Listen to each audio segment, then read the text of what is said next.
Taiwan is reporting a high number of Chinese military aircraft operating around the country.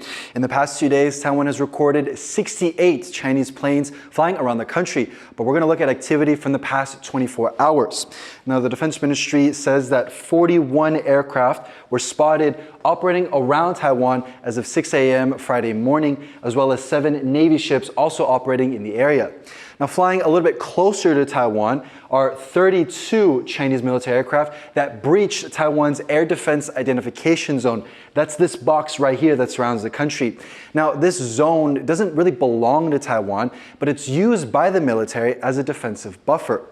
Now, what's interesting about this incursion is that it comes just 1 day after a U.S. guided missile destroyer sailed and transited through the Taiwan Strait in what it calls a freedom of navigation exercise. This means that the United States isn't afraid of sending ships so close to China and that can sail anywhere within international waters.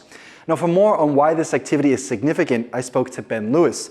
He's a security analyst based in D.C. that tracks Chinese military activity around Taiwan. Well, I think it is significant. For one, the number we're talking about is well above average. 32 should be considered a kind of a major incursion into the ADIZ.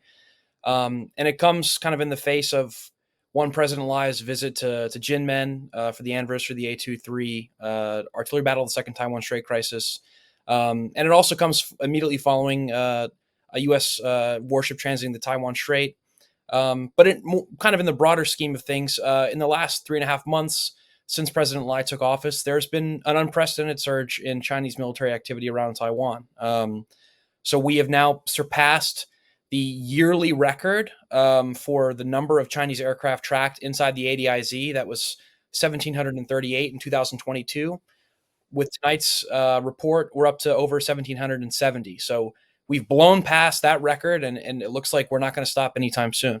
You also mentioned this U.S. warship transit in the Taiwan Strait. What was the United States trying to signal to China with this operation, and why was China upset with this?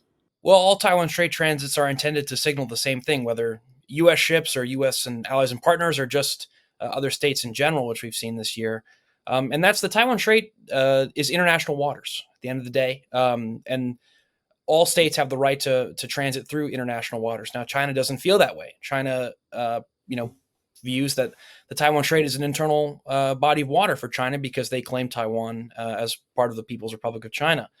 And so it is viewed as inherently escalatory when the U.S. sends ships to the Taiwan Strait, but in all reality, under international law, it's a completely justifiable thing to do.